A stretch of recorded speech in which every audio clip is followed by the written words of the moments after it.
Hello, everyone, and welcome to Sausalito Books by the Bay, where we are broadcasting live from our waterfront Zoom room.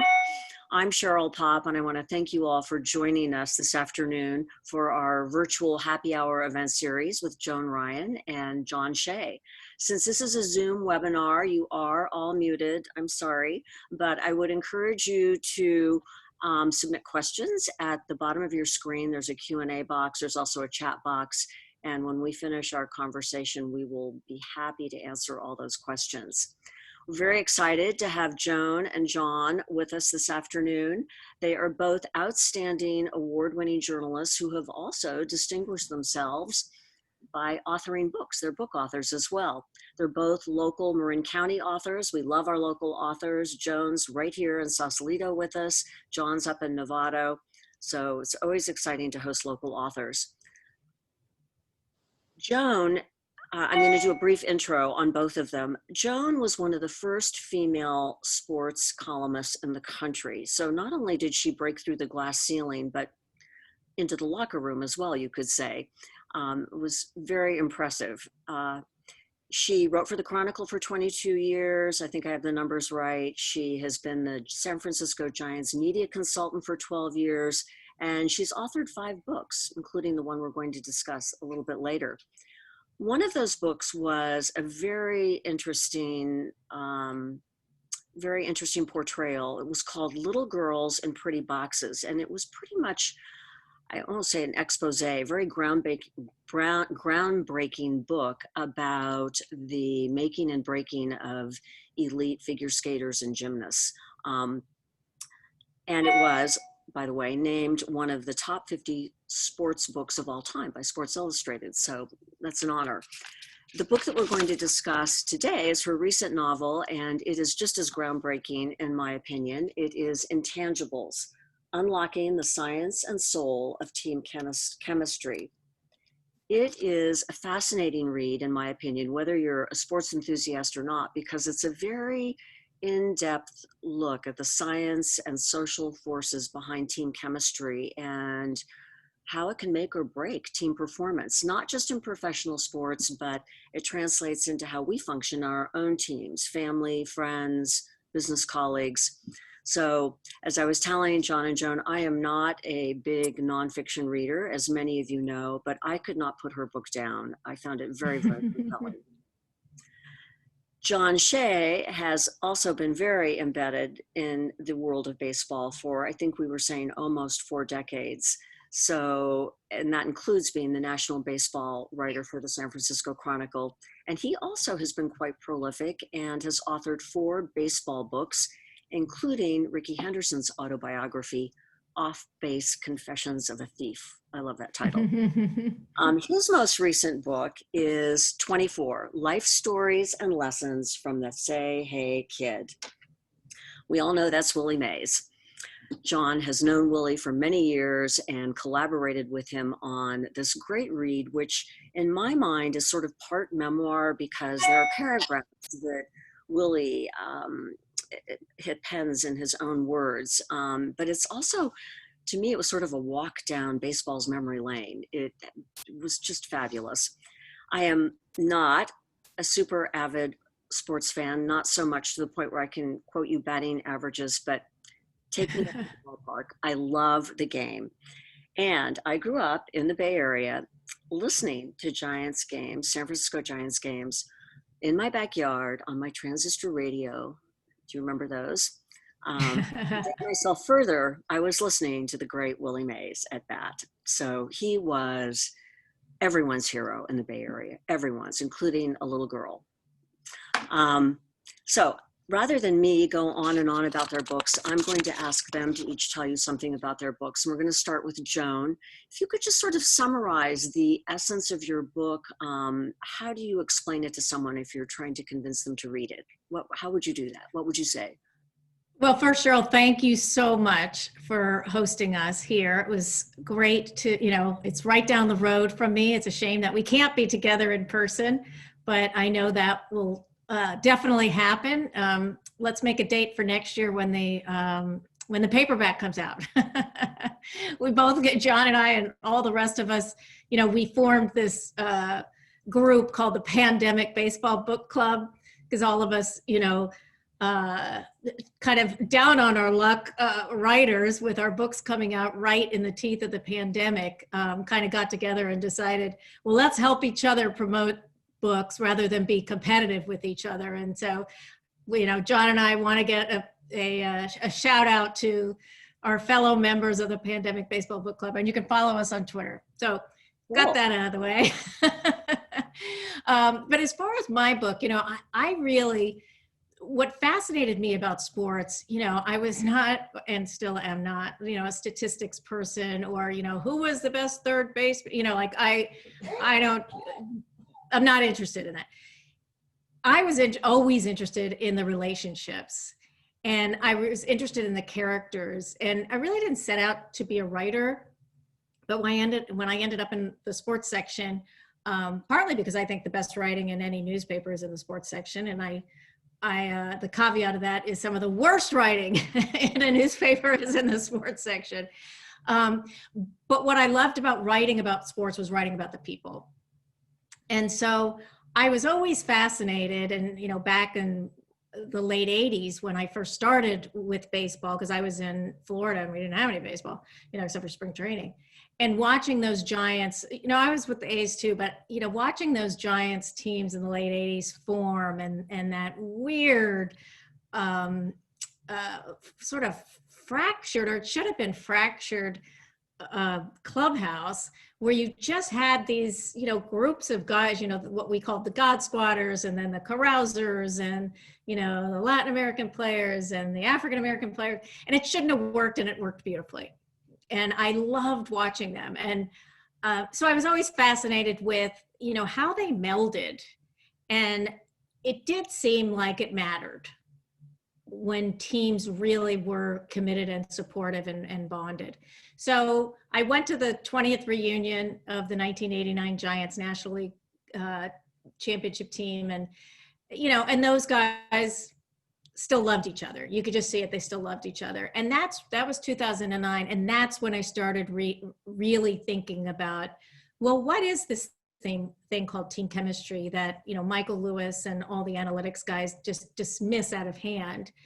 Does it exist, or is it just this myth that, we perpetuate in sports?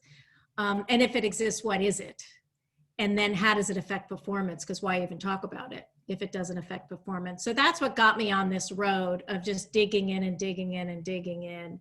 And it the most fascinating journey I've ever been on. So it's still about relationships, but there's stories in the clubhouse and in the locker rooms. And then there's the explanation of that number one, it does exist, and the book does explain what is it, how our brains are wired from evolution, how it affects our physiology, how one human being profoundly influences another by just how our face looks, our tone of voice, all of those things. So that's where, my book originated and evolved. And I've never read anything like it. I mean, it really is fascinating. We're going to get more into that science in a minute. But John, I'm going to turn to you now. There have been a lot of books written about Willie Mays. I know why this one's different because I've read it. But what would you tell people? Well, listening to Joan, it dawned on me that the word chemistry is not at all mentioned in 24 chapters of Willie's book. But it's all about chemistry. It is. Huh. It's all about team unity and togetherness and role model and unifying and peacekeeping and all the things that chemistry means to be successful. But he never uses that word. Mm-mm. He just leads by example and will show you chemistry. He wouldn't talk about it. But I guess the genesis of this, I grew up here in Mill Valley. So I went out to Candlestick Park quite a bit, saw the great Mays play and many others, but it was always Mays who stood out, even when he was in his late, 30s and 40, before he got traded to the Mets in 1972. But there was always a fondness there, of course, like any kid growing up here at the time. And then I was fortunate enough to have this career path that led me to start covering the Giants in 1988 and he was there by then. He returned to the club in 1986. So, we formed a relationship which I'm amazed about and grateful for. But it was the fact that you were just always there that made Willie appreciate your presence. He valued people who always showed up, and he always showed up. Unlike pretty much any Hall of Famer I've ever covered, he was always there, and he is always there. The last time, obviously before the pandemic, was during spring training, when he was always in the clubhouse before every home game at Scottsdale Stadium. So, of course, I wrote about him as much as I could. Who wouldn't, in my position as a baseball writer at the Chronicle? And there was a level of trust formed. So I kept writing about him. And then 15 years ago, I asked him about a book project. And that's when he said, hey, I'd like to see this book in classrooms. So obviously we went, we didn't talk about chemistry at the time, Joan, but we talked about how it could be geared and targeted toward young adults, knowing that any generation is going to appreciate stories and lessons from Willie Mays. So that was the genesis, and maybe up until the last 3 years. The agent I have, Kimberly Cameron, lives nearby in Tiburon, and two fellows who really helped out the most, Kurt Aguilar, who's a copy editor, long time at the Chronicle and San Jose Mercury, and Brad Mangian, photographer who is in the Bay Area, and is just a wonderful in terms of being the artist and a connection to every great photographer in the land. So through these two gentlemen, we formed what we believe is the ultimate Willie book, and I think Willie would say it as well. And by the way, here's a note to all young authors out there: if you want to have a good book, make sure Willie Mays is your co-author. Exactly. Can I interject one thing here, Cheryl? When you talk about that chemistry is not mentioned in your book, in my book, I have this anecdote of before some of the games, while I was researching the book and really trying to land Barry Bonds for the book, which I ultimately did. But we would sit in Murph's office, Michael Murphy, who's the former clubhouse manager, but still there at the Giants. And we'd sit in his tiny little office. Bonds and I would sit in the office, and then before games, Mays would often show up. And so, Bonds and I are in there, just talking. I still hadn't landed an interview. We were just talking and building that kind of trust. And but he knew I was writing about chemistry, and I'd try to slip in a question here and there. And then Mays shows up, and he fills the doorway, right? When he shows up, and I leap out of my chair because it's really Mays's room. It's his before the game starts, and I leap up, and Bonds leaps up too. It's Godfather, Godson. And so I was like, oh, and Mays, and this goes to everything that's on every page of John's book. What Mays says is, hey, are you guys working in here? Hey, that's okay. You guys keep it. And it's like, no. Here, you can have your seat. So I, greet him. Then I I walk out, start walking down the hall. And then Bonds calls me back. And he says, Joan, come back in here. And I go back in, and they're standing, and Bonds has his arm around Mays' shoulder. And he says, Willie, is there such a thing as team chemistry? Oh. And Willie laughs, and he says, there's no team chemistry. And they both just howl laughing. And I said, well, you're both wrong. And I left. And it will stay with me as one of the greatest moments I've ever had in sports. I wish I had it on video, but that was so funny for Mays to say, no, there's no team chemistry. I like it. And then he exuded it for 22 years in his career and all the years since. Totally. And I will say, while maybe John's book doesn't mention chemistry, Joan's book is called Intangibles. And John, you do use the word intangible a lot throughout the book. I did note that. And I think that's what I want to dive into, this concept of team chemistry, which is very intangible, but there is a science behind it, and it can make a difference. And Joan, if you could talk about your 10 years of extensive research, be sure and tell us about oxytocin. Basically, your research, and what you learned. What is the science behind all of this? Well, I mean, there's so much of it, and the the study of team chemistry is the study of human nature and human relationships.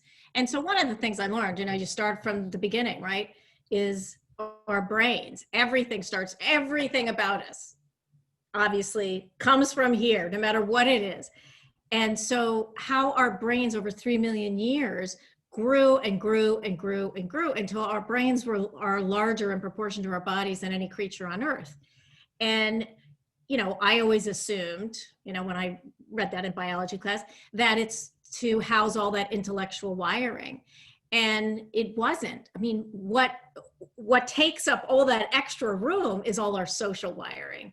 Because yes, it was important that we were clever in trying to navigate a world in which the beasts around us were so much larger, and figuring out ways to feed ourselves and that sort of thing. Fire was kind of important.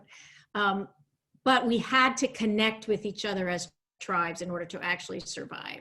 And so our brains kept adding and adding and adding that social wiring. Well, we're still tribal today. That has not changed at all. We are still those people who evolve into human beings, right? So when, I'm just, even on this Zoom call, and we're talking about, oh God, how much better it'd be if we're all in person. But, I'm watching Cheryl, she's nodding her head. I know that she's engaged. John's rolling his eyes at me as he usually does. Joking if you're not watching John. But you can read so much. Like, we are savants when it comes to understanding other people's, mindset, mood, emotion, their thoughts. I mean, we don't think we can read each other's minds. I mean, we can't, but we sort of can. And it just, every twitch of our muscle, we have like, I forget now, it's in the book, but like 80 muscles just in our face. And some of them we have no control over. So sometimes we show something in our face that we don't want to show at all, but it is that flash across that our brains pick up on in the other person, even though we're not conscious of it. So I guess what I'm saying, what I learned was how profoundly we influence one another every moment of every day. And once you understand that, foundation of what team chemistry is, you understand, well, if you're in a clubhouse of 25 guys, or in a football, on a football team in a locker room of 60, whatever, man, there's signals going all over the place at all times. So for anybody to think you could spend that time together and not influence each other every single day of the season, I mean, you're just not paying attention. You're unwilling to acknowledge the hard science behind it. So, John, in reference to this team chemistry, Willie's career stats are stellar. 24 All-Star games, 660 home runs. Obviously, he had exceptional skills. He was a 5-tool player. But you do talk about the intangible, those are very tangible assets. But what were some of Willie's intangible contributions to his team? Well, there is one chapter about just this, and you're right. He has the 5 tools. He can hit for power, he can field, he can throw, he can run. Those are the 5 basics. If you can do them all, you're a superstar at a high level. Now, he had something called the 6th tool, which was up here, the intangibles we're talking about. He'd outsmart you. He'd outthink you. He'd one-up you. He'd embarrass you. I mean, he's at second base and a guy hits a single up the middle. He doesn't tear around third and score. He tears around third, slows down to draw the throw home so the back runner could get to second, knowing he's going to score anyway. So why not draw the throw and have him get the extra base? And there's so many examples like that. And, scoring from first base on a bunt. and just some crazy things that he did over his career that teammates and friends and associates just are wowed by today. And so this sixth tool, you know, back in the day, in the 50s and 60s, there was no team psychologist like there is now. Now every team has a mental skills coach. The Giants have one, the A's have plenty. But the sixth tool can't be quantified like so much of what Joan writes about. It can't be quantified with numbers, statistics, the metrics, but it certainly is there. And that particular chapter was very hard to write, man, because it wasn't the normal stuff. And it was, how do I quantify, or how do I tell the story of the sixth tool when it's not there on paper for all to see? Well, you know, I spoke with doctors and psychologists. Bob Tewksbury was a mental skills coach for the Giants, the Red Sox. Now he's with the Cubs. He was a big time pitcher with St. Louis. And, you know, he's seen both sides of it.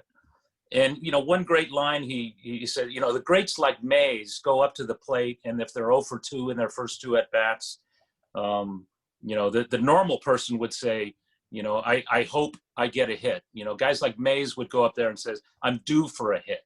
It's like, you know, their mental capacity is just so much further than the normal average person.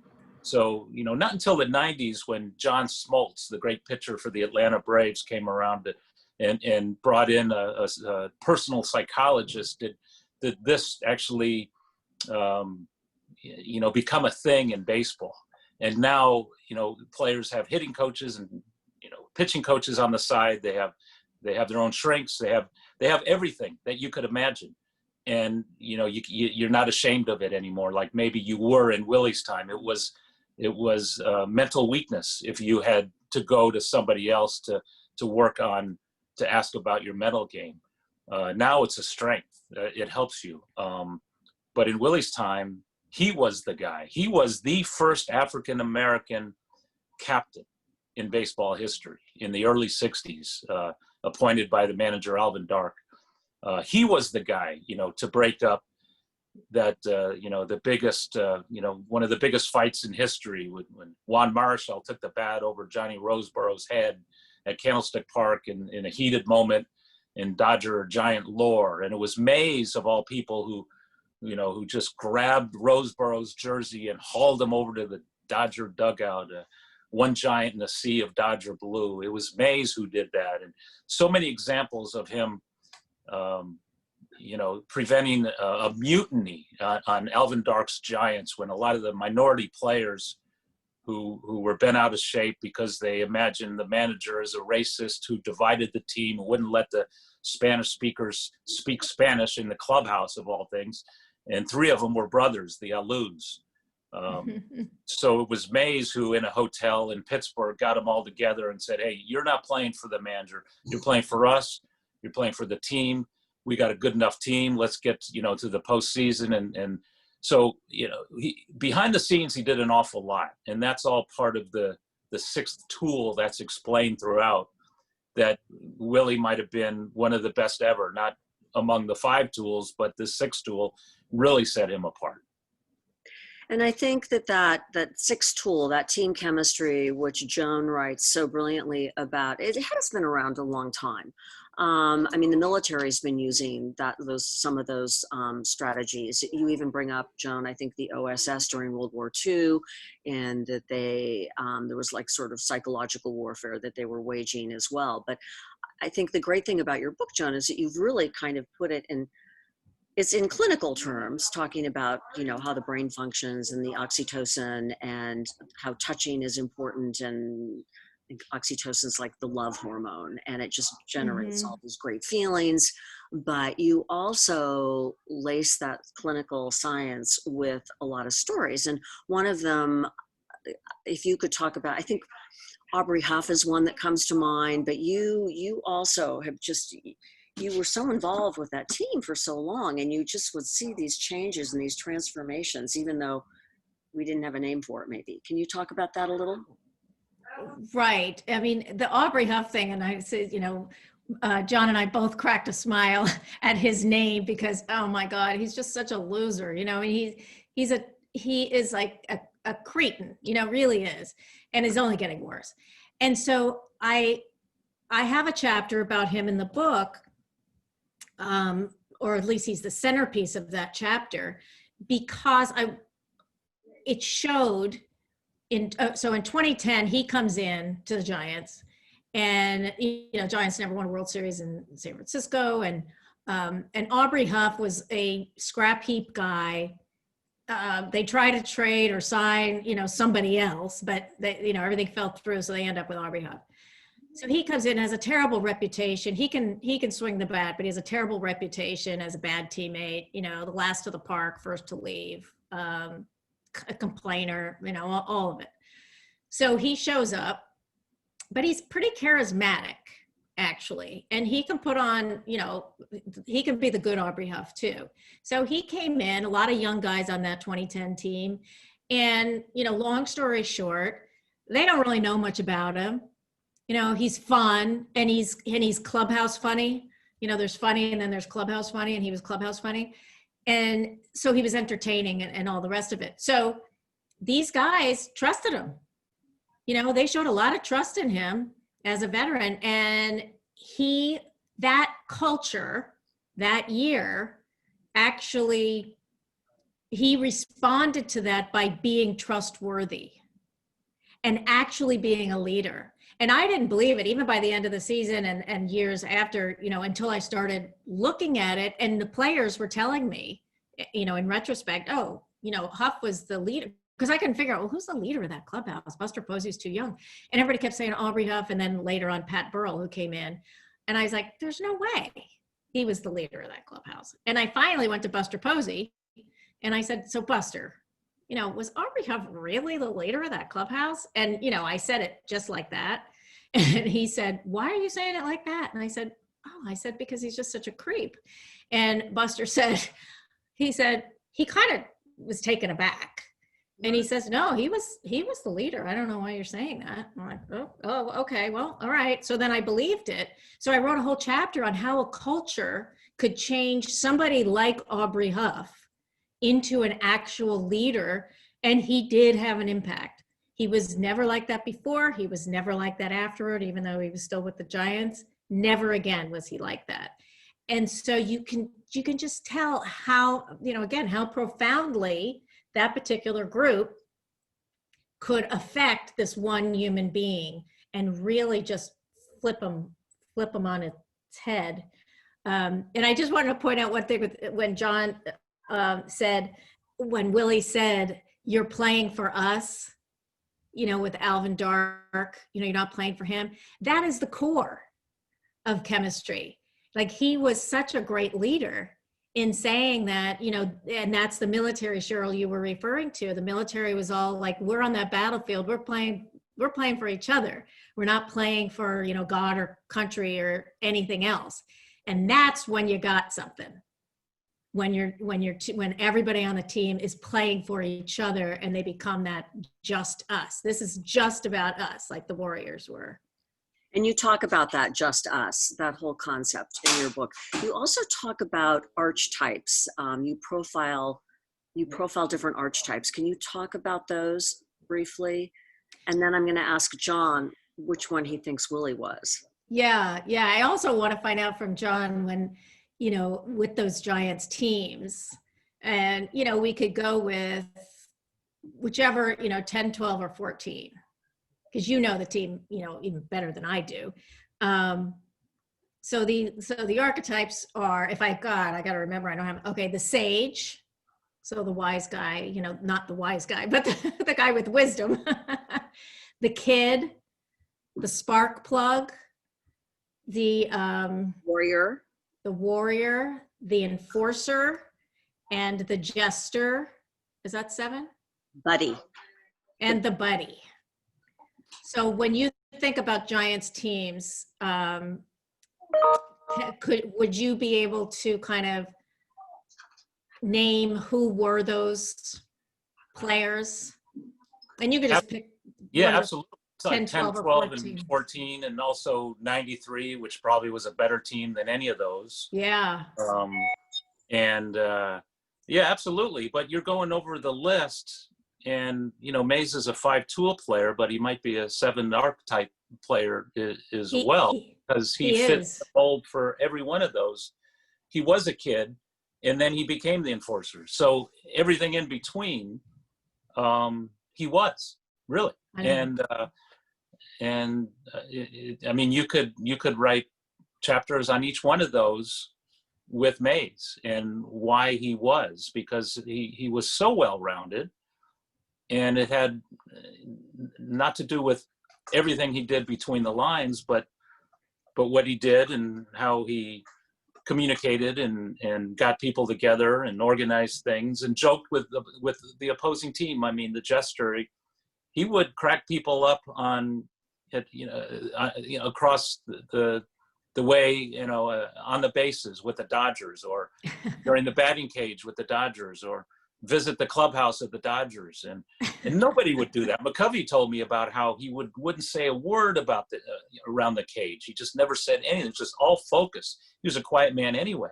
But then he'd look over, and Mays is holding court with 6 Pirates or 7 Cardinals, and it's like, how could he do that? And he also said stuff like, we've been busting it all winter, working on it, and he just showed up. And he was in midseason form in spring training, chiseled and, hitting doubles. And it's just, Lincecum's a freak. He's not the real freak. The real freak is Mays, who, and the reputation is all natural. But the fact is, he did work. I mean, he just didn't fall out of bed as a 16-year-old and become Willie Mays. There was a long process, and the book chronicles his relationship with his dad and his aunts, and his time in the Negro Leagues, and with Leo DeRocher on the New York Giants, and Monty Irvin, his first teammate, who could have been Jackie Robinson, the first African-American ball player. And there's so many people who helped him and inspired him. And then, throughout his life, he paid it back and helped and inspired so many, and always tells me, I want those people to help and inspire the next guys. And that's what he says this book is all about. It's not just him. It's the people who played with him, who grew up with him. And what do they all do for the next generation? And what is that generation going to do for the people coming in next? So that's his legacy. That's what he wants to leave, just always inspiring. This is a guy who didn't smoke or drink or get in fights or charge the mound or ever get ejected or any of that. And now it's an exemplary life. He's 89. So I was asked in a couple of interviews, what's it like to write a book where nobody says a bad word about a guy? And it dawned on me. I said, I didn't even think of that. I mean, as a reporter, you always look for all the angles. It wasn't like I was trying to sugarcoat anything. But people just don't have bad things to say about Willie Mays. It's really unbelievable. I can believe it. We've talked a lot about baseball and team chemistry, but Joan, I know you looked at, women's sports. You looked at basketball, the Warriors. Can you give us some examples of this team chemistry at work in other sports environments? It was in your book, but if you could maybe talk about a couple of them. Yeah, one chapter, that I've gotten a lot of great feedback about was writing about the 1996 women's Olympic basketball team that Stanford coach Tar Vanderveer coached.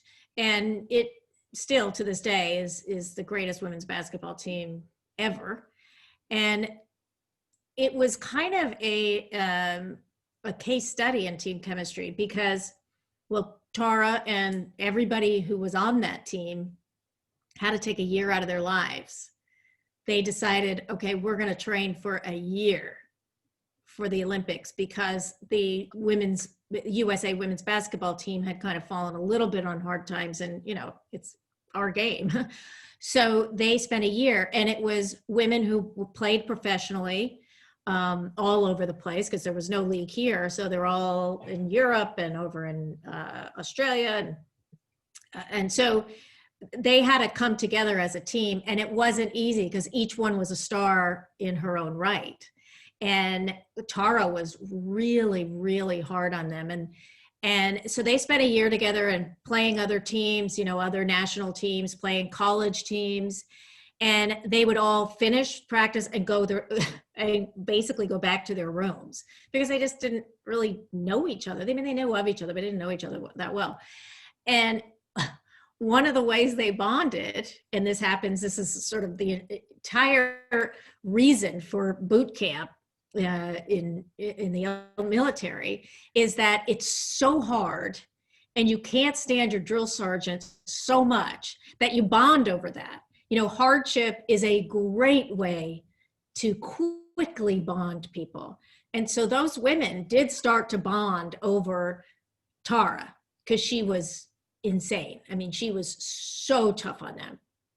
And, it paid off. And then one night in China, and it was horrible being in China because it was just cigarette smoke and, so they're all in their own rooms. And Jennifer Azzi, one of the players, she put a sign on her door, Jenny's Tea Cafe or something. And little by little, every player found their way to Jenny's Tea Cafe. And so some of the players were doing cornrows, like a Rebecca Lobo from the University of Connecticut, this tall white girl, she was the only one that came right from college, and they're putting cornrows in her hair and they're taking out cornrows of somebody else, and they're just talking and laying on the bed. And it was like a slumber party. And somebody said, oh my God, this is the first time we've all been together. And so they created this Just Us team because Tara couldn't play for them. So, and they never lost. And their final game of that Olympics is something to watch. It's worth watching all over again. It was just masterful. Let's talk about hardship and the impact of the pandemic on team chemistry. There's no hugging on the field. There's no huddles in the locker room. There are no fans in the stands. And this is a question for both of you, really. Has it created more bonding because they're sort of suffering together and having to go through all this together, or which does happen in a crisis, or it does bring people together?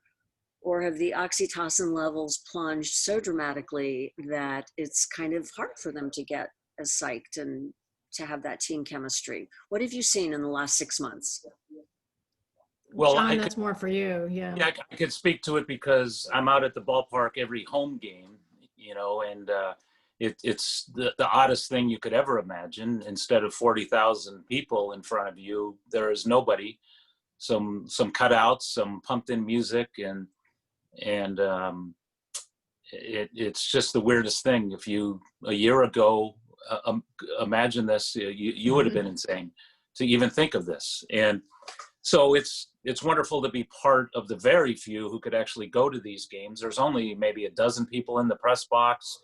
You look down, you see a few scouts, some front office personnel in the crowd. That's about it, and photographers.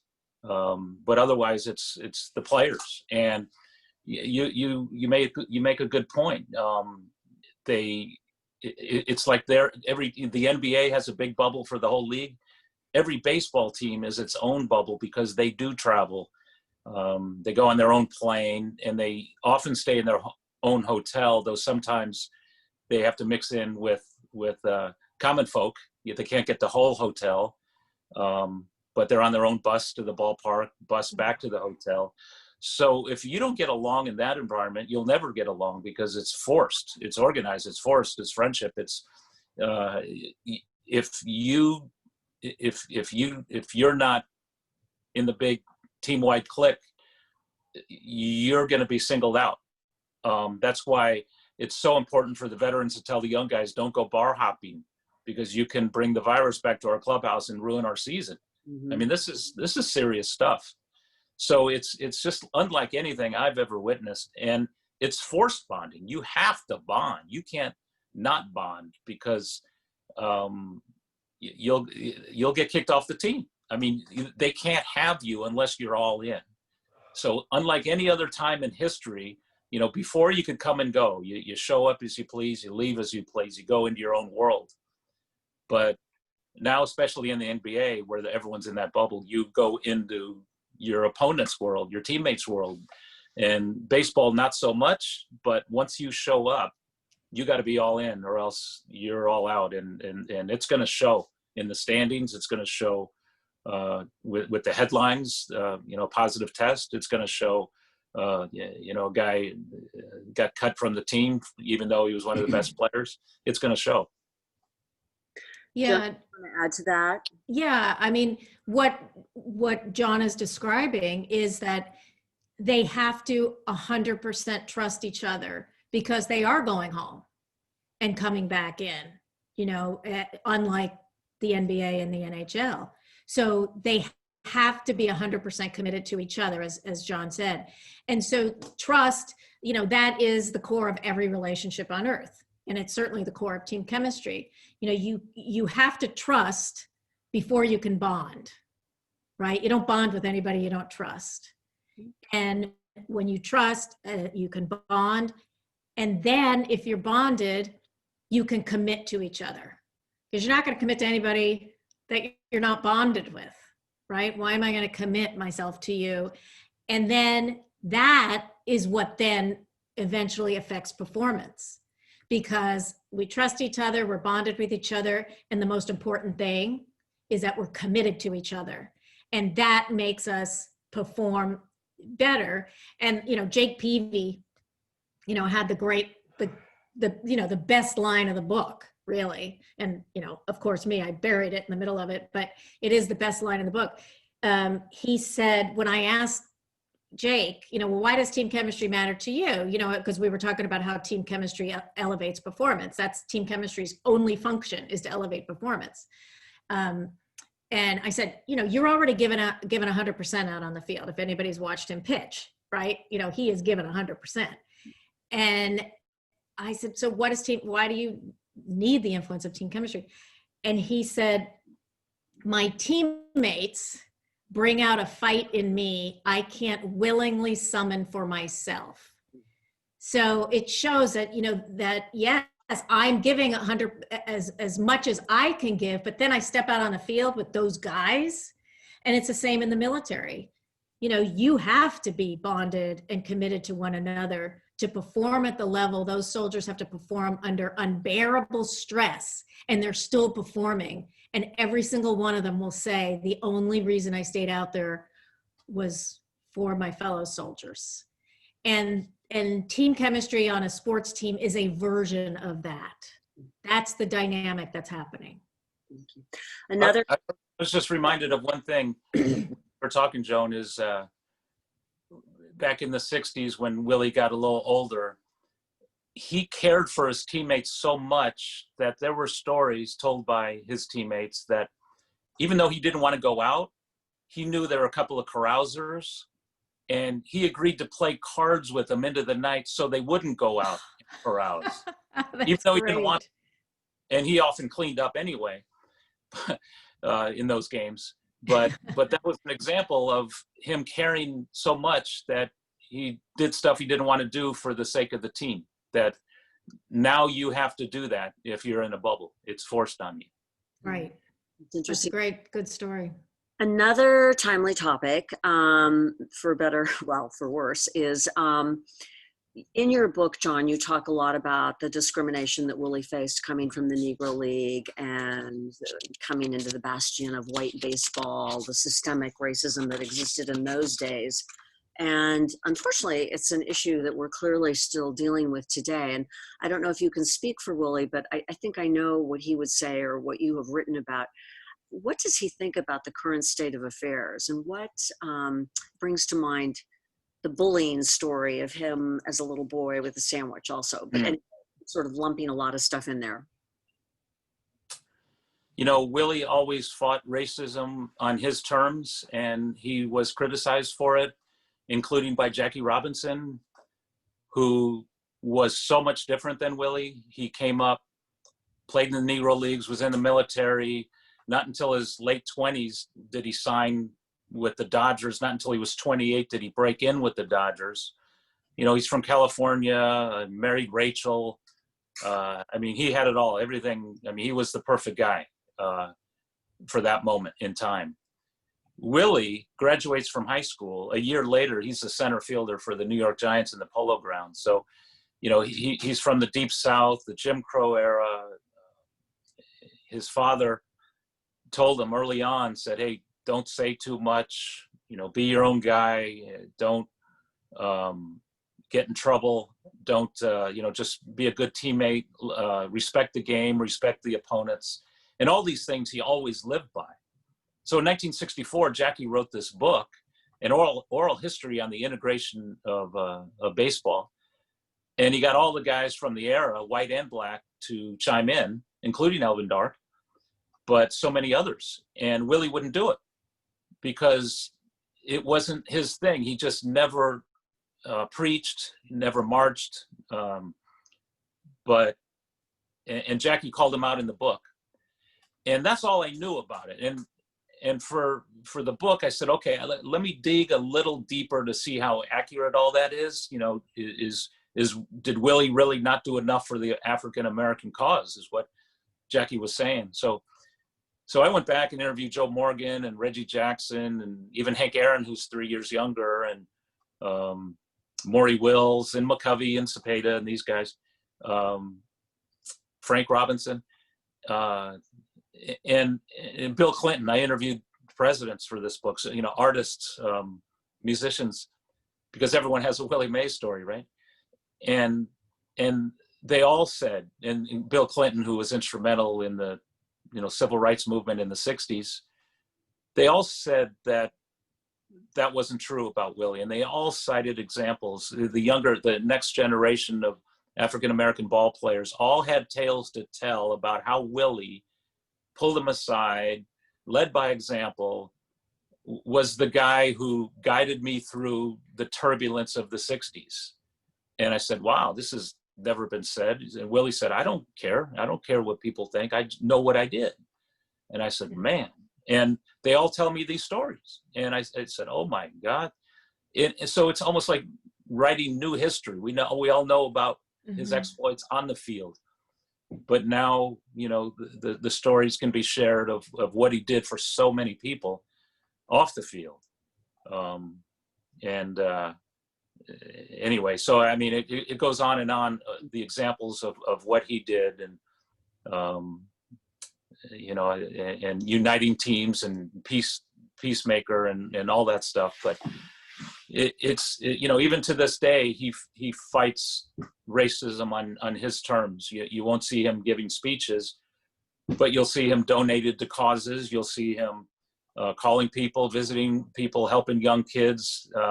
He's got a foundation that works with young people who don't, who come from poor environments, which he was. And he just remembers how so many people helped him. And Willie Mays is a different cat that way. And he is who he is. And I talked to Bob Kendrick, who is the Negro League Museum president.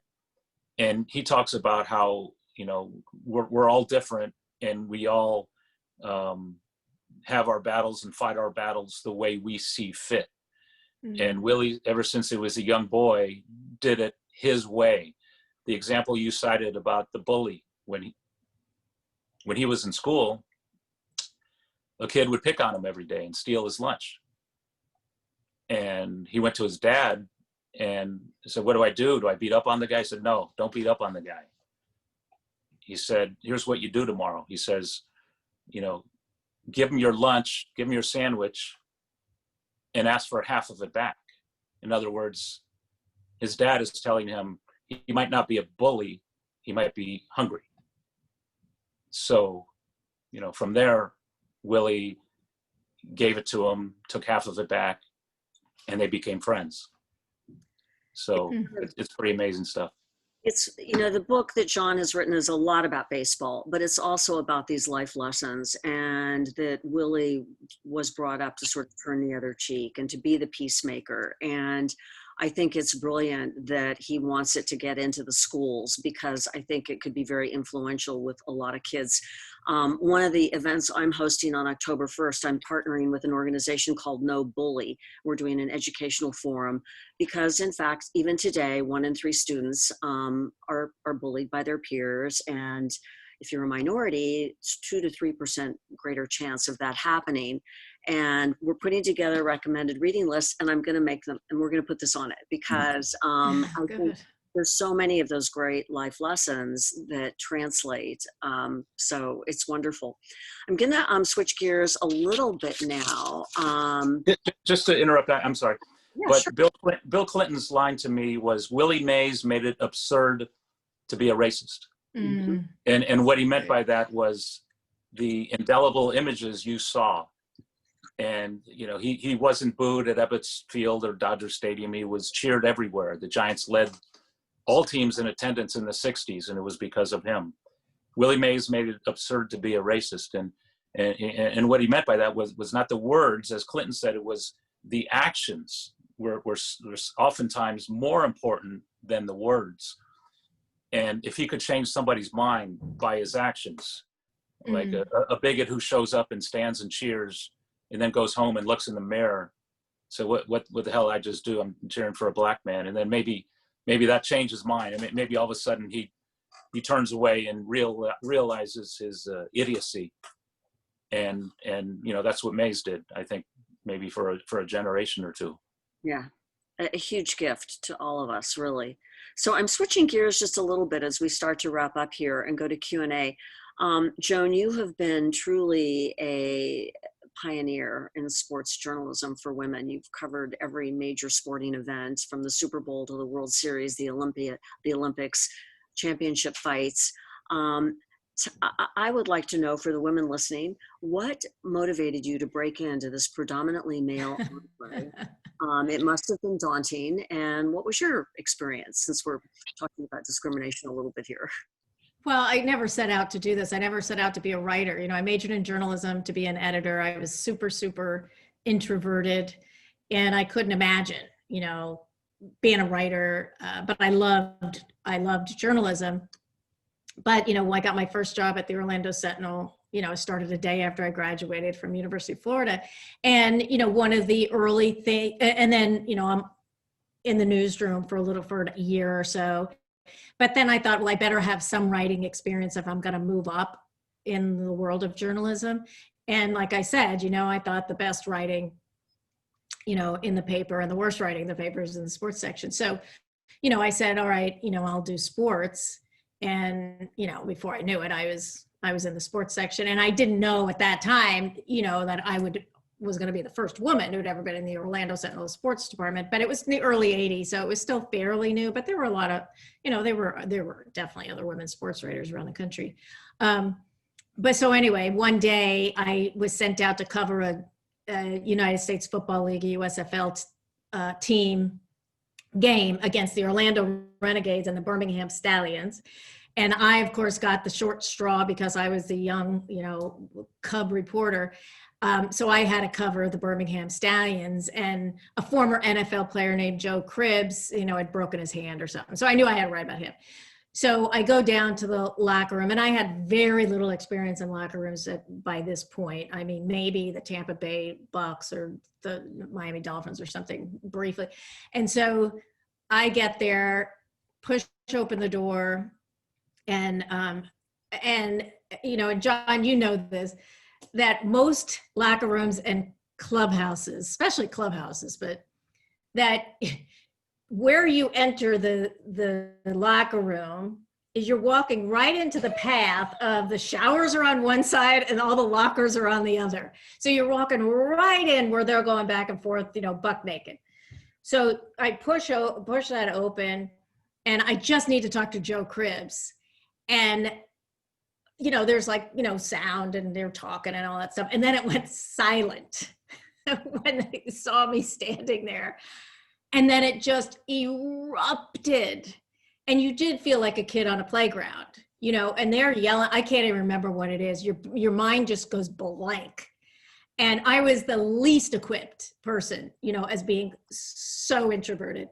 And I was wearing, this very conservative skirt on my, very professional job.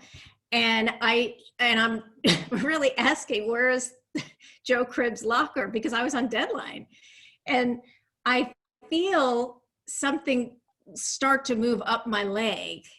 And there's a bench, there's a row of lockers and bench, and there's, big guy sitting on the bench, cutting off, the miles of tape that they wrap around their ankles. And he's using this long handled razor. And I look down and he's running the razor, not the razor, the handle up my calf toward the hem of my skirt. And so, yes, I'm introverted, but I'm also Irish. So I started just screaming at him. And then I turned around and I was like, this is over the top. I was just flummoxed, and turn around, and who's standing in the doorway behind me but what turned out to be the president of the Birmingham Stallions, thinking this was the greatest show he'd ever seen. He was laughing and, all the rest of it. So, I got the PR guy to pull out Joe Cribbs, and, I asked my bad questions and he gave me bad answers. I wrote a bad sidebar.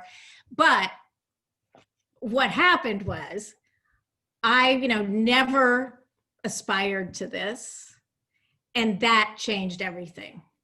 All of a sudden, I really wanted to be a sports writer because they really didn't want me to be a sports writer. And so I joke about it, but I'm joking on the square that I built an entire career on bitterness and resentment.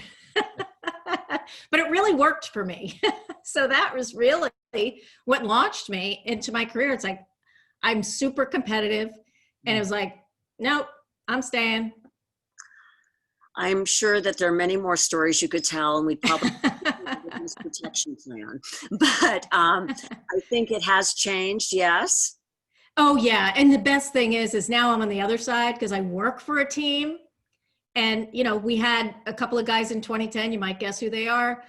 We who had some issues with some of the women reporters, and so I was able to pull them aside and say, you know what, this will get up to the front office. Maybe this, maybe that's the way you behave. Maybe it's okay on other teams, not okay here in the front office. Will not be happy about it. So my advice to you is stop it now. And they did. Kudos to you for paving the way for other people.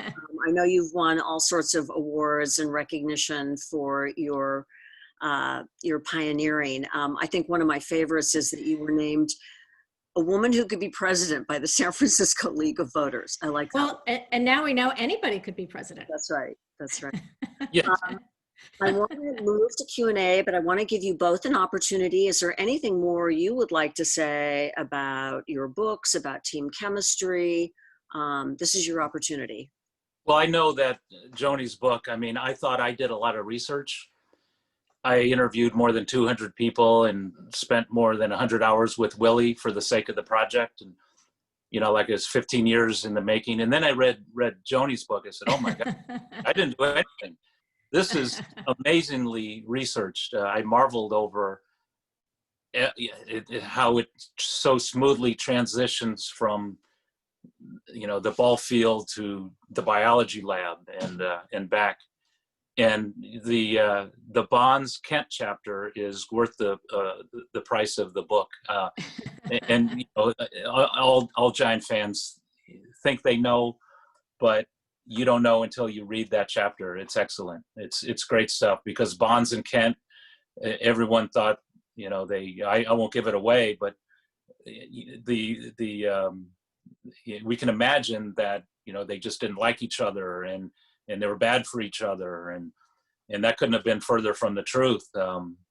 But as Joni explains, through interviews with both, and that's the great thing is you could have this long bibliography on what they said back then, but this is what they're saying now, and that's the beauty, I guess, of both these books. But I'm speaking about that chapter with Kent and Bonds. It's pretty terrific stuff. And that's what I would say about John's book too, is that there is no more thorough book, that will ever be written on Willie Mays. And there is nothing in John's book that has appeared anywhere else. It's all original material. And the thing that set a couple things set John's book apart. Number one is that he talked to name somebody who had anything to do with Willie Mays. And he got, what'd you get, 3 presidents? Yeah. 3 presidents, Obama, Clinton, and Bush, to talk about Willie Mays. I mean, it is, you track down players from the Negro Leagues, I mean, all of it. But what makes the book work is that it's this melding of Willie and John. So, John's a really, really good writer. So he introduces you, he takes you on this journey, and then, Willie is in there, but it's John that has the flashlight that's shining it on the path that we're going. And it is seamless. And you get to know Willie in a way you've never known Willie before. And I learned so much about baseball and about history and the Negro League. So, I mean, it's an easy read. And that to me is so important about every book. Make it an easy read. Just let it flow that, I'm not thinking about getting off the turnpike. I just want to stay here. And that's John's book. It sounds, thanks, Joni. It sounds like everyone's got to go to Sausalito and buy 2 of them, one of each. You gotta, yeah, they come together. One without the other. I mean, there is a whole Bonds Mays chapter, like there's a Bonds Kent chapter. And Yeah. Joni goes back to the '89 team, which probably is the genesis of where this all began. And through Mike Krukow and everybody else, the whole Hum Baby thing that longtime Giant fans are familiar with. And you didn't really, you don't really get all that, even though you experienced it and went to the games until you read that chapter. So the beauty of all this is we lived through it, but we didn't really live through it, because now it can be told on another level that is, inspirational, informative, and, will have a lasting effect for a whole lot of people in and out of the books. Well, I agree with all your commentary, and thanks to you both for giving us great books. They are good companion pieces. I was a little overwhelmed at first about, oh my God, 2 authors, 2 different books. I've done panels, but it's like one subject matter, but Yeah. it blended so well because there was so much complementary work in both, and they are fabulous books. So thank you for giving us such good reads. We must have also done a very good job on this interview and this conversation, because there are no questions from our audience. So I don't know if that's a good or bad sign, but maybe we answered all those questions. Everyone who registered will be getting a link to this if they want to listen to it again. And of course, if you'd like a signed copy of either one or both of the books, because John and Joan are local, you can call us here at the store, you can email us. We've got the books, and we will get them to Joan and John and get them signed. We ship anywhere in the US for free. It's a great gift. Both books are great gifts. And we're here for you. We're open 7 days a week. So we can take care of all that. So thank you to everyone who joined us this evening. Thank you to John and Joan for a very, very engaging, incredibly engaging afternoon. I think we had a great conversation. It was a great exchange. I'm going to close with a quote, one that John has in his book from the legendary Willie Mays, and it is, have fun with everything you do. Be comfortable. No need to act like you're somebody else. Be yourself. That's good enough. So thank you, That's Willie. great. Thank you, Joan. Thank you, John. Good night, everyone. Be well. We look forward to seeing you here in person sometime soon, and go Giants. Thanks, everyone. Yeah. Thanks, Cheryl. You did a great job. Great Thank you job. very much, Really Cheryl. good interview. Thank you. Thanks. See you, John. See you, Joni. Take care. Can I have my cocktail now?